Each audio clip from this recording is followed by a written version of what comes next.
Good morning mga kamami. So may lakad nga kami. Pumunta kami sa isang event pero dahil maaga nag-church muna kami.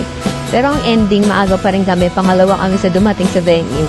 So eto na nga, dumating na ang bida, si Daddy Jeff, si Mommy Meg at si Baby AJ. So nag-picture-picture muna kami bago kami lumipat ng venue kasi yung iba mag-uwian na.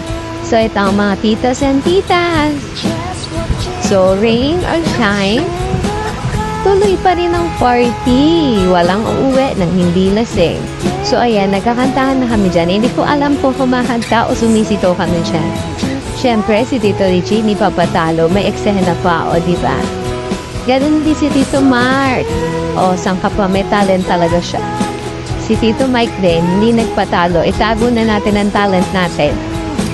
At ganun din si Tito Pao. O, talaga naman, may pagkanta. Ito yung may mga kaibigan kang ganito, yung nananahimik ka sa upuan mo. Tapos isasalang kanila para kumanta. Buti na lang, out agad. Napangit ang boses ko, te. So, ito ang bida ng lahat. So, Happy Father's Day, Daddy Jeff. Nakarga ko din si AJ. Ganon din si Tito Pao. Tapos ito yung mga workmate at friends ko. O, diba? Ang saya namin. Nag-iisa akong babae dyan. O, saan ka pa? Thank you, Daddy Jeff, Mami Meg, at Baby AJ.